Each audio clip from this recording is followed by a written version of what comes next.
Magandang araw sa inyo lahat. Dito ngayon, naglalakad tayo ngayon dito sa park. Ay, hindi naman sa park, may bike lane kasi dito. Pero daan na rin yung mga tao to, tapos meron dito parang ilog dito sa gilid. Naglalakad tayo kasi buong araw tayo dito sa loob ng bahay. Nakaka-boring din. Makapaglakan tayo. Masakit din sa katawan pag di ka naglalakad eh. So ito, matagal-tagal din na nakapag-upload ng video, no? Isang taon din may tayo nag-upload, no? Huwag natin in-upload itong video na ito, kaya ang tagal na yan. Ang dami sana video na i-upload yun, pero di ako nakapag-upload, sayang nga eh.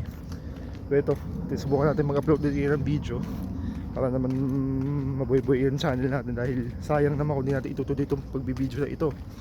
So ayun. At marami pa tayo sana may content nga kung nakapag-tuloy tayo ng video sa loob ng isang taon na yung mahigit. Matagal-tagal din yun ha.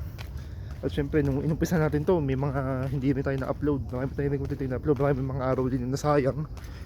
Kaya sayang talaga kung hindi natin itutuloy itong pag-upload ng channel. Kaya ito, susubukan natin ituloy. At sana maituloy-tuloy talaga natin ito, kasi nakakapanghinayang din kung hindi natin itutuloy.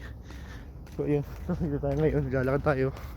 Dito may mga nagbabike naman, minsan may mga nagja-jogging, at tayo naglalakad lang naman tayo ngayon. At medyo hapon na kasi ayoko lumabas kanyan ng halit, napakainit nga ngayon.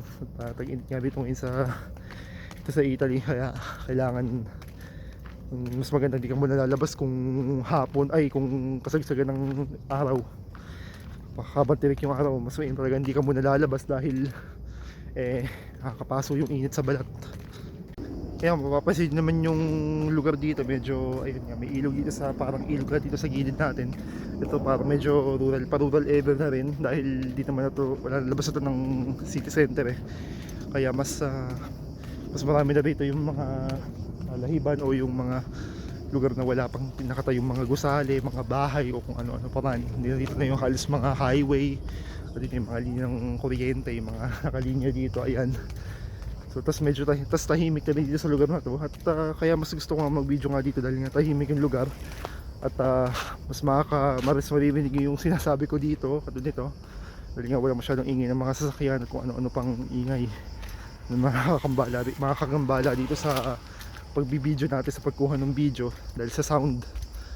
At dito maganda din naman maglakad, dahil nga ito maayos yung lakaran at hindi naman delikado dito.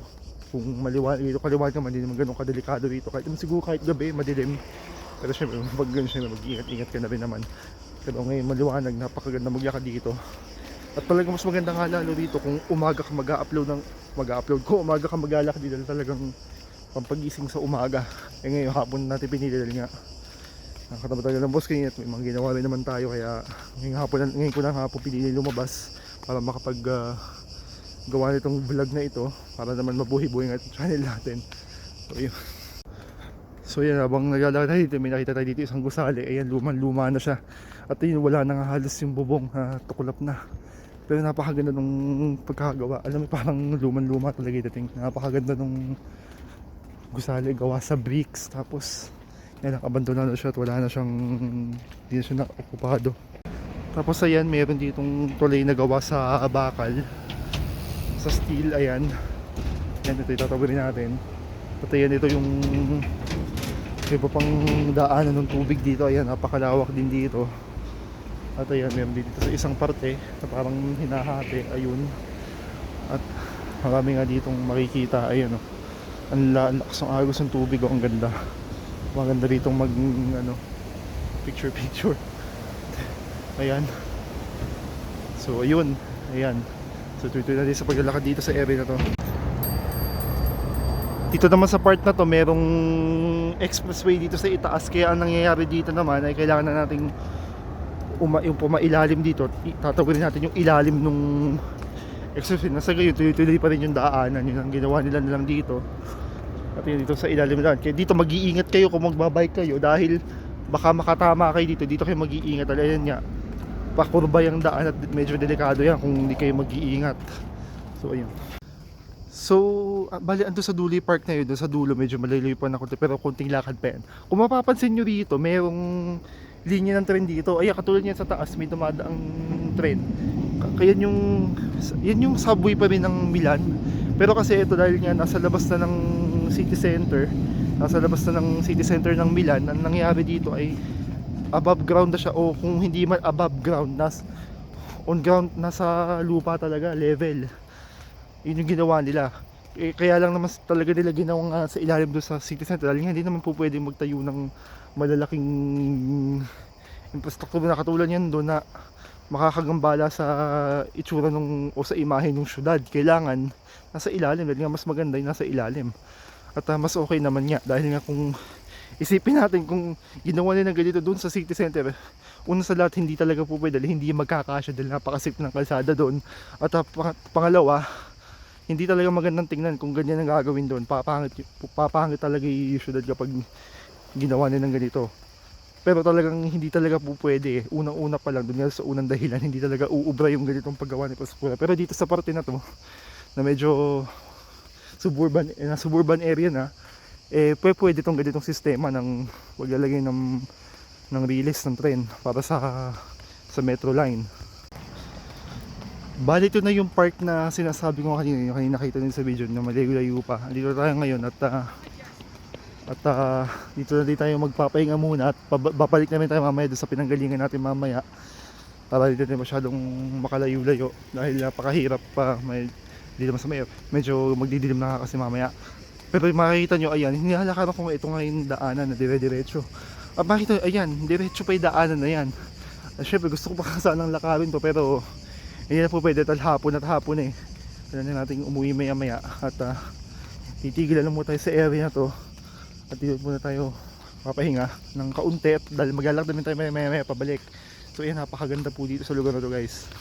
Napakalaki ng area guys, napakalaki ng green space guys. May mga puno, ayan, may mga damo at marami ka rin pwede upuan. At ang maganda nga, di ganun katao ngayon, araw ng Lunes at hindi na ako masyadong nagawa ito. Pero ayan, may mga tao din naman naglalakad, may mga nagja-jogging din dyan. At may mga katulad ng sinabi ko kanina, may mga nagbabike din dyan. Dahil nga, bike lane kumbaga yung nilalakaran natin Pero syempre, may ibang daan din ng tao yan. So ayan, ito na yung lugar. Napakaganda dito mag-relax guys, mag-picnic. Dahil na ngayong tag-init, pwede ka dito mag-picnic. At talaga namang makaka-relax ka. Ito lang yung song dito sa Milan dahil nga maraming green space na pwede pagpahingahan, magpakapag-relax. Kung gusto nyo makipagkita kayo ng mga kaibigan nyo o ng mga kaklase nyo. At syempre pati yung syempre kung yung mga family reunion, hindi naman yung yung mga kumbaga makipagkita kayo sa kaibigan nyo, kasi nakakasabi ko lang at pwede kayo dito magkita, mag-relax, mag-usap-usap. Ito yung maganda dito nga, green space talaga. Siyempre, mas maganda rin yung air quality at higit sa lahat lang yung tag-init, kahit pa paano mababawasan yung air temperature dito. Yung init na mararamdaman mo, siyempre mas kaunti kumpara sa nasa mga concrete, sa lugar na puro concrete ang makikita mo, mga gusali. At yun, nangyayari doon, urban heat island effect ang nagiging nangyari nga doon. Pero kung may ganitong kahit pa paano nababawasan yung init, kung di naman sobra kahit pa paano nababawasan naman. So yun ang maganda rito, yun yung itong mga itong klaseng green space, mga area na ganito. Importante talaga ito sa isang lugar para nga syempre makapag relax ka talaga ng mas maayos. Ayun, may tren doon na yun dumadaan, makikita nyo yun yung tren, yung metro. Kanina kasi sabi, piniwire ko kanina lang. So ayan, papahinga na tayo dito ng saglit at maya babalik na tayo sa galingan natin dahil nga hapon na rin, kailangan natin makauwi rin. So ayun.